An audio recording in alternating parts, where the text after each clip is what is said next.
Hi ವಿದ್ಯಾರ್ಥಿಗಳೇ, ಎಲ್ಲರಿಗೂ ಕೂಡ ನನ್ನ ಚಾನಲ್ಗೆ ಸ್ವಾಗತ ಹೇಳ್ತಾ ಇಲ್ಲಿ ಇಂಪಾರ್ಟೆಂಟ್ ಒಂದು ವಿಡಿಯೋ ಏನಂದರೆ ಇಲ್ಲಿ ಪೇಪರ್ 1 ಸಿಲೆಬಸ್ ಅಂದರೆ ಈ ಒಂದು ವಿಡಿಯೋ ವಿಲೇಜ್ ಅಕೌಂಟ್ ಈ ಒಂದು ಜಾಬ್ ಯಾರೆಲ್ಲ ಅಪ್ಲಿಕೇಶನ್ ಹಾಕಿದ್ದೀರಾ ನೋಡಿ, ಆ ಒಂದು ಜಾಬ್ ನೀವು ಪಡ್ಕೊಳ್ಬೇಕು ಅಂದರೆ ಇಲ್ಲಿ ಸಂಪೂರ್ಣವಾದಂತಹ ಸಿಲೆಬಸ್ ಯಾವುದು, ಪ್ಯಾಟರ್ನ್ ಯಾವುದು, ಯಾವ ವಿಷಯಗಳನ್ನು ಓದಬೇಕು, ಯಾವ ಸಬ್ಜೆಕ್ಟಿಂದ ಎಷ್ಟು ಮಾರ್ಕ್ಸ್ಗಳು ಬರುತ್ತೆ ಅನ್ನೋದು ಸಂಪೂರ್ಣವಾಗಿ ನಾನು ಹೇಳ್ಕೊಡ್ತಾ ಇದ್ದೇನೆ. ಶುರು ಮಾಡೋಣ ಬನ್ನಿ. ಮೊಟ್ಟ ಮೊದಲು ಪೇಪರ್ 1 ಸಿಲೆಬಸ್ ಬಗ್ಗೆ ನೋಡೋಣ. ಅಂದರೆ ಪ್ಯಾಟರ್ನ್ ಪೇಪರ್ 1 ಮತ್ತು ಪೇಪರ್ 2 ಈ ರೀತಿಯಲ್ಲಿ ನಿಮಗೆ ಪರೀಕ್ಷೆ ಬರುತ್ತೆ. ಪೇಪರ್ 1ಗೆ ಯಾವ ಒಂದು ವಿಷಯಗಳಿಂದ ಪ್ರಶ್ನೆಗಳನ್ನು ಕೇಳ್ತಾರೆ ಅನ್ನೋದನ್ನು ನೋಡೋಣ. General knowledge topics related to current events ಅಂದರೆ ಪ್ರಚಲಿತ ಘಟನೆಗಳ ಬಗ್ಗೆ ಮತ್ತು ಜನರಲ್ ನಾಲೆಡ್ಜ್ ಸಾಮಾನ್ಯ ಜ್ಞಾನದ ಬಗ್ಗೆ ಇದಕ್ಕೆ ತಕ್ಕಂತೆ ಪ್ರಶ್ನೆಗಳು ಬರ್ತವೆ. Next subjects of daily comparison, daily ಇರುವಂಥ ಪ್ರತಿಯೊಂದು ಸಬ್ಜೆಕ್ಟಲ್ಲಿ ಇರುವಂಥ ಪ್ರಸ್ತುತವಾಗಿ ಪ್ರಶ್ನೆಗಳನ್ನು ಕೇಳ್ತಾರೆ. Next third one subjects of the school view of the constitution of India. ಇಲ್ಲಿ ಮೇನ್ ಇಂಪಾರ್ಟೆಂಟ್ ಆಗಿ ಸಂವಿಧಾನದ ಬಗ್ಗೆಯನ್ನು ಕೇಳ್ತಾರೆ. History of Indian with special reference to Karnataka, ಈ ಕರ್ನಾಟಕದ ಇತಿಹಾಸದ ಬಗ್ಗೆ ಪ್ರಶ್ನೆಗಳು ಬರ್ತದೆ. Geography of India about Karnataka, ಇಲ್ಲಿಯೂ ಕೂಡ ಜೋಗ್ರಫಿ ಭೂಗೋಳಶಾಸ್ತ್ರದ ಬಗ್ಗೆ ನಿಮಗೆ ಪ್ರಶ್ನೆಗಳನ್ನು ಕೇಳ್ತಾರೆ. Next matters relating to state and territorial administration, ಇದ್ರ ಬಗ್ಗೆ ಕೇಳ್ತಾರೆ. Matters relating to the development of the economy of Karnataka including activities related to rural development ಬಗ್ಗೆ ಕೇಳ್ತಾರೆ. Next matters relating environmental issues and development of Karnataka, ಇಲ್ಲಿ ಪರಿಸರ ಅಧ್ಯಯನದಿಂದ ಕೂಡ ಬರ್ತದೆ.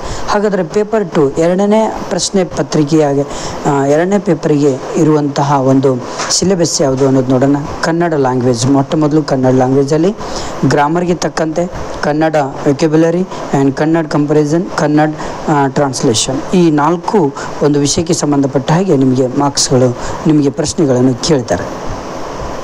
ನೆಕ್ಸ್ಟು ಇಲ್ಲಿ ಇಂಗ್ಲೀಷಿಗೆ ಸಂಬಂಧಪಟ್ಟ ಹಾಗೆ ಪ್ರಶ್ನೆಗಳು ಬರ್ತವೆ. ಇಂಗ್ಲೀಷಲ್ಲಿ ಯಾವುದಕ್ಕೆ ಒತ್ತನ್ನು ಕೊಡ್ತಾರೆ ಅಂದರೆ ಪ್ರಿಪೋಸಿಷನ್ಸ್ಗೆ ಸಂಬಂಧಪಟ್ಟ ಹಾಗೆ ಪ್ರಶ್ನೆ ಬರುತ್ತೆ. Transformation and fill in the blanks, error, sentence error, substitutions, ಇವಕ್ಕೆಲ್ಲವೂ ಕೂಡ ಬರುತ್ತೆ. Synonyms, antonyms, passage, complaint, sentence arrangement, idioms and active passive voice, spotting error, spelling test, joining sentences, sentence improvement, para completion, ಇವೆಲ್ಲ computer ನಾಲೆಜ್ಗೆ ಸಂಬಂಧಪಟ್ಟಂಗೆ. ಅಂದರೆ paper 2ದಲ್ಲಿ ಕನ್ನಡ ಗ್ರಾಮರ್ಗೆ, English ಗ್ರಾಮರ್ಗೆ ಮತ್ತು ಕಂಪ್ಯೂಟರ್ ನಾಲೆಜ್ಗೆ ಇವು 3ಕ್ಕೂ ಸಂಬಂಧಪಟ್ಟ ಹಾಗೆ ಇಲ್ಲಿ ಪೇಪರ್ 2ಗೆ ನಿಮಗೆ ಪ್ರಶ್ನೆ ಪತ್ರಿಕೆ ರೆಡಿಯಾಗಿರುತ್ತೆ. Basic of computer, uses of computer, name of the operating systems, ಇದಕ್ಕೆ ಸಂಬಂಧಪಟ್ಟ ಹಾಗೆ ನಿಮಗೆ ಏನು ಬರ್ತದೆ ಕ್ವಶನ್ಸ್ಗಳು ಬರುತ್ತೆ. ಓಕೆನಾ. ಇದು ಕಂಪ್ಯೂಟರ್ ನಾಲೆಜಲ್ಲಿ ತುಂಬ ಇಂಪಾರ್ಟೆಂಟ್ ಇರುತ್ತೆ. ಇದು ತುಂಬ ಇಲ್ಲಿ basic of computer, uses of computer, how where to use computer, MS Excel ಬಗ್ಗೆ ಕೇಳ್ತಾರೆ, MS Office, MS power, computer fundamentals, document searching, computer basics, CD DVD site, ಇವೆಲ್ಲವೂ ಕೂಡ ಕೇಳ್ತಾರೆ. Karnataka village account exam pattern ಯಾವ ರೀತಿ ಇರುತ್ತೆ ಅನ್ನೋದು ನೋಡೋಣ. ನೆಗೆಟಿವ್ ಮಾರ್ಕಿಂಗ್ ಮೇನ್ ಇಂಪಾರ್ಟೆಂಟ್, ಇವಾಗ ಸಿಲೆಬಸ್ ನೋಡ್ಕೊಂಡಿದ್ದೀವಿ. ಹಾಗಾದರೆ ಅದೇ ರೀತಿ ನೆಗೆಟಿವ್ ಮಾರ್ಕಿಂಗ್ ಮೇನ್ ಇಂಪಾರ್ಟೆಂಟ್. ಇಲ್ಲಿ 0.25 ನಿಮಗೆ ನೆಗೆಟಿವ್ ಮಾರ್ಕಿಂಗ್ ಇರುತ್ತೆ. ಅಂದರೆ ಪೇಪರ್ 1ಗೆ general knowledge topics related to current ಇರುತ್ತೆ. ಇಲ್ಲಿ ಕ್ವಶನ್ಸ್ ಎಷ್ಟಿರುತ್ತೆ ಅಂದರೆ 100 ಕ್ವಶನ್ಸ್ಗಳಿರ್ತದೆ, ಮಾರ್ಕ್ಸ್ ಕೂಡ 100 ಇರುತ್ತೆ. ಪ್ರತಿಯೊಂದು ಪ್ರಶ್ನೆಗೆ ನಿಮಗೆ 1 ಅಂಕವನ್ನು ನಿಗದಿಪಡಿಸಿರ್ತಾರೆ. ಇಲ್ಲಿ ಸಂಪೂರ್ಣವಾಗಿ ಕೊಟ್ಟಿಬಿಟ್ಟಿದ್ದೇನೆ. ನೆಗೆಟಿವ್ ಮಾರ್ಕಿಂಗ್ ಇರುತ್ತೆ. ಜನರಲ್ ನಾಲೆಜಲ್ಲಿ ಇವೆಲ್ಲವೂ ಕೂಡ ಕೇಳ್ತಾರೆ ನಿಮಗೆ ಪೇಪರ್ 1 ಇದು. ಓಕೆ. ನೆಕ್ಸ್ಟು ಪೇಪರ್ 2ಗೆ general Kannada, general English, computer knowledge, ಇದು ಕೂಡ 100 ಪ್ರಶ್ನೆಗಳನ್ನು ಹೊಂದಿರುತ್ತೆ, 100 ಅಂಕಗಳನ್ನು ಹೊಂದಿರುತ್ತೆ. ಇದು ಮೇನ್ ಇಂಪಾರ್ಟೆಂಟ್. ಎಕ್ಸಾಮ್ ಡೇಟ್ ಇನ್ನೂ ಕೂಡ ಅನೌನ್ಸ್ ಆಗಿಲ್ಲ, ಅಪ್ಲಿಕೇಶನ್ ಪ್ರಾರಂಭವಾಗಿದೆ. Okay, thank you friends. ನಿಮ್ಮ ಫ್ರೆಂಡ್ಸಿಗೆ ಶೇರ್ ಮಾಡಿ. ಹಾಗೆ ಎಲ್ಲರಿಗೂ